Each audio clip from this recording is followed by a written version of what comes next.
여기는 광명 숲속에, 오늘은 아주 이제 깊은 숲속에 가로등이 없는 그 곳에 왔습니다. 너무 조용한, 또 프레시한, 가끔 새소리와 이제 물소리만 들리는 곳인데, 2022년 6월 9일이 되겠죠. 이제 좀 있으면 몇 시간 후면 9일이 될 것 같은데, 지금 이 급변해 오는 여러 가지 상황, 뭐 이제 전쟁도 있고 정치도 변하고 뭐 매일매일 여러 가지 관심사항이 많습니다. 오늘 어떤 제 오래된 제 친구분이 오셔서 이게 천당 가면은 계속 관심 있어 보는 거 없으면은 얼마나 심심하겠느냐고 이렇게 농담도 했는데 다 뜻이 있는 것 같습니다. 그 중에서 코로나의 의미, 이것을 다소 그 여러 가지 측면에서 이제 생각하게 되는데, 어떻게 온 인류가 이 지금 77억이 됐다려나요? 하여튼 그 엄청난 79억, 80억으로 가고 있는 인류 전체가 완전히 발을 묶어가지고 다니지 못하게 하고 비행기를 전부 가라앉히고 전 세계에 있는 모든 관광지가 사람이 안 와서 한번 숨을 쉬게 되고 가족들이 한 자리에 모이기도 하고 그 엄청난 학교들이 문을 닫게 되고, 이거 그 이제 저처럼 기독교를 믿고 기도를 하는 사람 입장에서는 이게 사탄의 뜻일까 하나님의 뜻일까 이런 생각도 하게 됩니다만은, 그러면서 우리에게 특히 그 교육이나 프레젠테이션 회의에서 가장 중요하게 대두된 건 역시 줌이라는 원격으로, 줌이 이제 여러 가지 장점이 있지만 그 중에서도 그 다자간의 그 화상 공유를 통한 강의실이 됐다. 학교에서는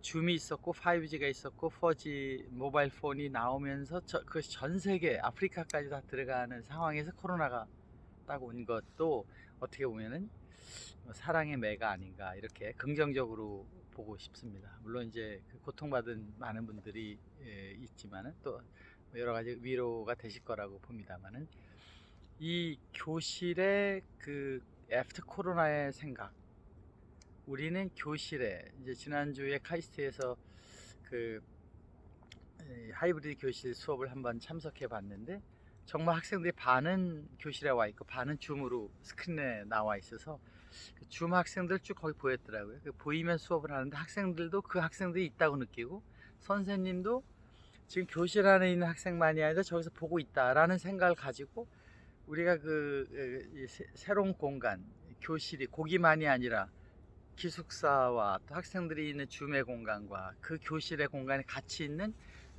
소위 그 메타버스 공간, 뭐 꼭 그 우리가 얘기하는 구체적인 메타버스 플랫폼이 아니라도 우리 생각 속에는 이미 메타버스 공간에서 하이브리드 수업이 이루어지고 있다. 거기에 이제 그 강사님께서 파워포인트를 놓고 스크린 쉐어를 하면서 학생들 질문도 받고 또 채팅 올라온 것도 듣고, 이런 정말 놀라운 변화의 교실이 코로나 이후에 발생하게 된 것이다, 이런 것입니다. 자, 칠판이라는 것과 프레젠테이션, 그러니까 1900년대 이전에는 사실은 그 프레젠테이션, 그 뉴턴 시대의 그 케임브리지에는 칠판이 없이 뉴턴의 연력학 제2법칙이나 F=ma와 같은 관성의 법칙들을 가르쳤고, 그 여러 가지 수학들, 피직스에 있는 것들을 칠판이 없을 때 어떻게 가르쳤을까, 어떻게 연구를 했을까, 종이가 그렇게 귀할 때 양피에다 쓰고 하던 그 중세 시대, 종이라는 게 정말 소중했던 시대에 어떻게 인류는 그것을 해왔을까, 뭐 그 시대를 생각해보면 상상을 잘 못하겠습니다. 교실도 칠판도 종이도 뭐 여러 가지죠.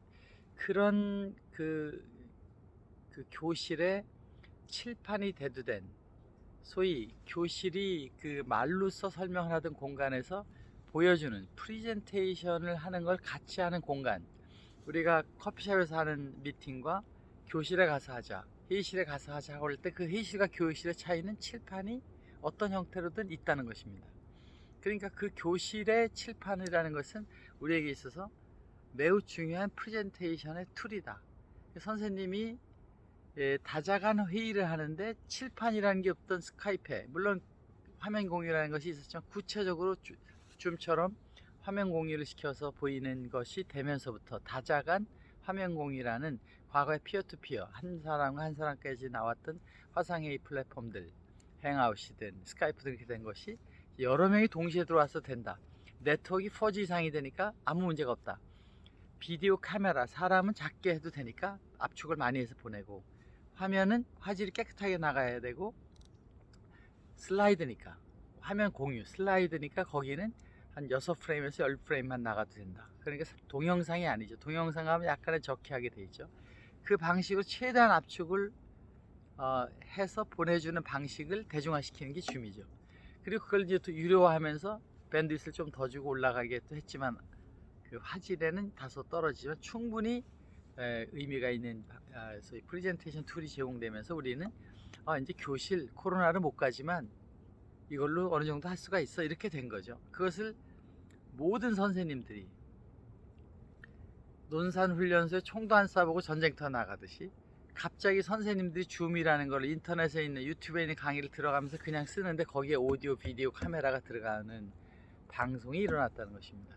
그것도 제일 어려운 중계 방송이 일어나게 됐는데, 이 교실이 이제 줌을 통한 전체가 같이 하는 교실로 변했다. 그 교실, 줌, 원격, 이것이 만들어지는 초창기의 줌 교실은 우리는 그것을 하이브리드 교실이다. 그렇게 지금 애프터 줌에서 이제 교실 안에 줌을, 교실에 강의를 하면서 줌을 또 써서 비대면 학생 보게 한다. 지난주에 이제 카이스트에서 그걸 본 거죠. 그 어느 수업을 하는데 학생들 반은 줌으로 스크린에 보이고, 또 선생님 파워포인트 강의하는데 스크린 쉐어로 나가고, 학생들이 교실에서도 마치 중계방송, 야구장에서 그 야구 중계를 보듯이 선생님의 화면 스크린을 노트북을 켜놓고 하는 학생은 거기에 그 스크린이 여기 더 깨끗이 나오겠지. 이걸 보면서 선생님 보면서 이게 수업을 하는, 야구장에서 야구 중계를 보면 야구를 보는 것 같은 것이 교실에서 하고, 학생들은 원격지에서 스크린 쉐어를 보고 있는 이런 우리가 소위 하이브리드, 대면 비대면 하는 수업이 카이스트는 공식적으로 해도 된다. 학생들이 안 와도 된다.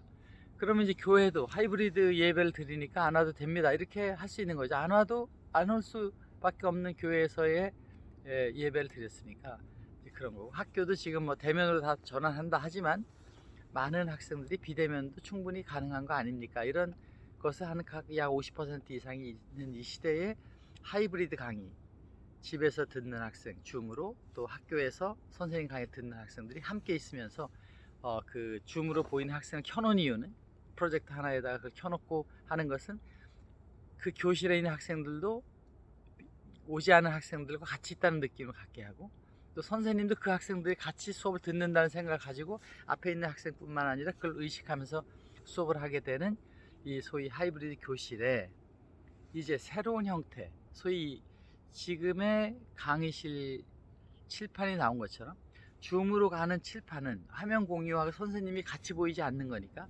선생님과 칠판, 화면 공유를 가상의 교실 안으로 다시 가져와서 재구성시켜 나가는 방식의 강의 장치, RStudi오를 이제 쓰게 되면 더 효과적으로 하는데, 저희가 주장하고 있는 것은 이렇게 보는 수업이 교실에서 보는 수업보다 더 나을 수 있다는 것입니다. 만약 이거 진짜로 낫다면 저는 노벨상 받아야 된다, 뭐 그런 상이 있는지 모르겠지만 그렇게 늘 우스갯소리를 하고 있습니다만은, 강의 방식이 선생님이 지금 하는 강의 방식에 비교해서 어렵지 않고 어쩌면 더 편하고, 또 학생들이 그걸로 보는 것이 더 몰입도가 높게 되고, 더 나아가서 그 비디오가 녹화되어 있고 유튜브에 있든 학교 LMS에 있든 그것을 보기 때문에 더욱 이 강의에 대해서 생명이 있는 강의가 만들어지고, 이것이 LMS로 올라가서 숙제하고 토킹하고 채팅하는 공간이 됐을 때 거기는 정말로 메타버스 학교 교실이 된 거죠. 꼭 우리가 아바타를 가지고 저 이프렌드 같은 데 가서 다시 보는 걸 안 한다 하더라도 이미 LMS 서비스 플랫폼에 갔을 때 라이브 강의와 LMS 강의를 어떻게 구별할 것인가. 아까 말씀드린 것처럼 아이스튜디오 강의를 했을 때 그 강의가 교실에 듣는 것보다 더 나은 새로운 방식 강의 장치로 된다면, 그 강의를 LMS로 보고 수업하는 거하고 교실에 와서 수업하는 거하고 차이가 무엇이 있느냐. 그럼 교실하면 질의하고 토의하는 건데 줌으로 충분히 할 수 있는 것도 된다라고 봤을 때 우리는 애프터 코로나 이후에 교육의 플랫폼의 변화는 충분히 예측할 수 있는 것이 됩니다. 이번에 다음 주에 메타버스 AR VR 코엑스 전시회는 이제 진일보된 아이스튜디오, 코로나 이후에 새로운 아이스튜디오는 그간에 이 고통의 코로나 기간에 지능형 아이스튜디오, 인공지능을 더욱 강력하게 해서 이제 PD가 하는 거, 방송국에서 하는 MD가 하는 거, 그 안에 드러나는 작가가 하는 일, 그 모두를 선생님이 하는 동작과 자세를 통해서, 선생님 말씀을 통해서 그것이 되게 하는 지능형 아이스튜디오를 보임으로써 이제는 정말로 방송국에 촬영할 때 많은 사람이 앞에 서서 조작을 하면서 촬영을 하는 것처럼 아이스튜디오 안에 있는 버추얼 PD, 버추얼 MD가 여러분의 강의를 만들어서 보이는 새로운 방식을 소개하게 됩니다. 여러분, 다음 주 수목금에 다림에서 전 세계에 최초로 보여주는 새로운 방식 아이스튜디오 기술, 이것은 왜군이 쳐들어왔을 때 우리나라 임진왜란에 이순신의 거북선, 이 우리나라의 획기적인 기술을 가질 때에 혁신이 일어난 것입니다.